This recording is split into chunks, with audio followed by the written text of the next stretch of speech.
The last of Brahms's violin sonatas, completed in 1888, takes the four-movement form familiar from his much earlier sonatas for solo piano, and although this form reflects that of the symphony and its thematic material is congruent with that aim, its design is compact and economical.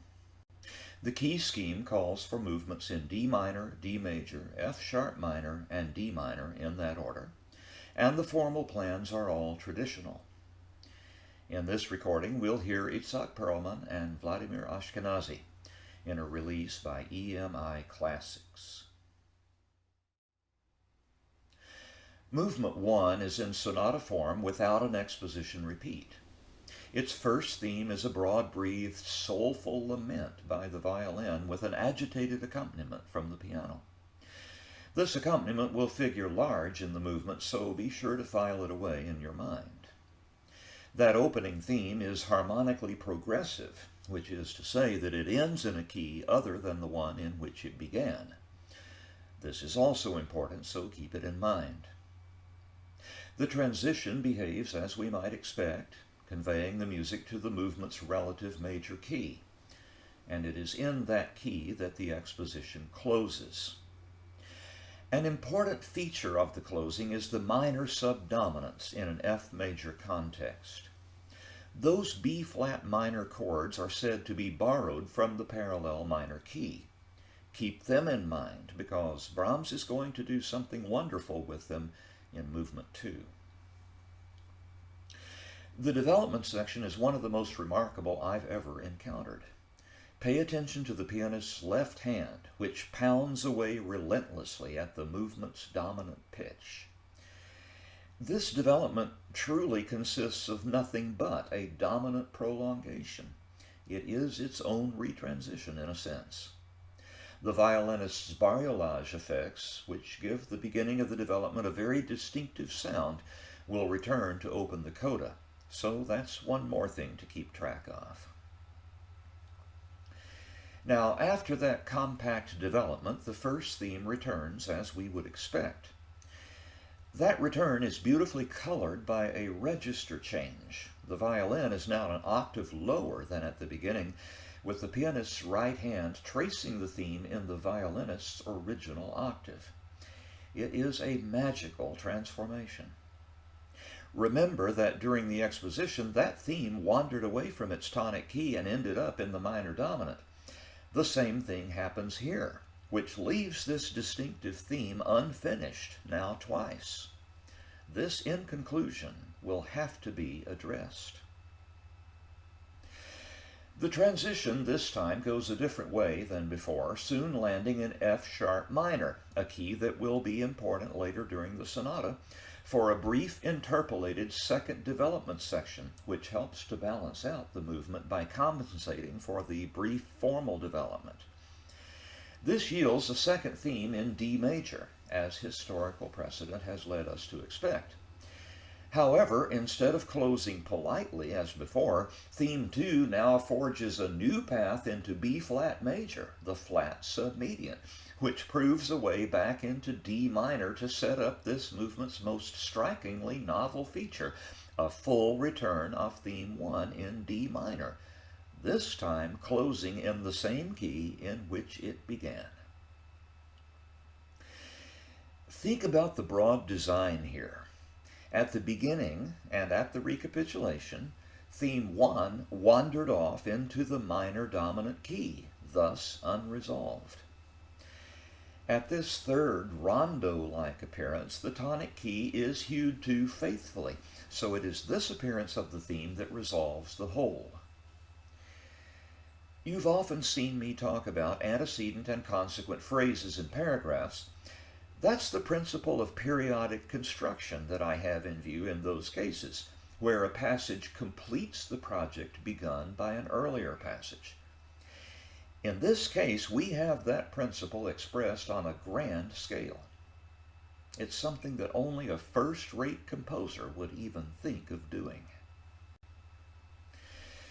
The coda begins by revisiting the development's music, only this time with a tonic pedal point in the pianist's left hand, and the movement closes quietly in D major, the violinist's head motive having fallen through the octaves to the accompaniment of minor subdominant chords.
Movement 2, a cavatina for violin with piano accompaniment, is set in the parallel major key. It is one of the most gorgeous things I've ever heard. The best way to explain its formal design is to invoke so-called sonatina form, that is, sonata form without a development section. Tonally speaking, the first theme behaves like that of movement 1, modulating to the dominant key to finish. I'm not going to say much about it since the music really is quite capable of saying everything that needs to be said. I will, however, focus on theme 2, and I think you'll want to as well. The first time we hear it during the exposition, it is couched in A major, but with that major modality darkly tinged with borrowed minor subdominant chords. As I've already indicated, there is no formal development, and at its return, theme 1, somewhat recomposed, contrives to remain in the tonic key. That means that theme 2 returns in that key, still carrying its burden of minor subdominants. What happens next can only be described as pure musical alchemy. That theme is repeated and somewhat elaborated, but shorn of its minor subdominant burden and rising rapturously to a peak that just takes my breath away. It is one of the most golden moments in all of music for me. After such a climax, the music ends quietly, as it must.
Do you remember that intrusion of F-sharp minor music during Movement 1 for an interpolated development section during the recamp?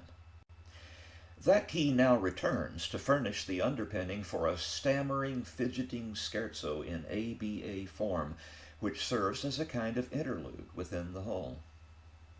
The B section of the movement is quite harmonically active and visits a number of distantly related keys before returning to a well-behaved close in this remote mediant key.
The meter, tempo, and style of Movement 4 suggests the furious dance known as the tarantella.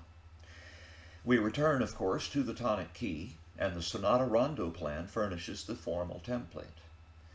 The first theme, which serves also as a refrain, is brief and furious. The transition conveys us to A minor, as we might expect, but that key yields to C major at the last possible moment for a hymn-like theme that might remind you of what I identified as theme 3 in the final movement of the same composer's third piano sonata. I'll link you to my video over that sonata in case you'd like to compare the two themes. This theme, like the opening themes of the first two movements, is harmonically unstable, gradually releasing its grip on C major and falling again into A minor to close the exposition. At that point, theme 1 returns as a refrain and soon modulates back to the home key. This is the return that traditionally sets up the development section, and Brahms obliges us with a fugue on theme 1 beginning in G minor. The development is brief, and the recapitulation begins off-center in F minor. This is corrected with another fugue that situates that wayward theme in its proper key just in time for the transition, which now leads to F major, the sonata's relative key for a statement of theme 2, which yields analogously then to D minor. A final return of theme 1, now in the home key, launches a brief, implacable, and furious coda.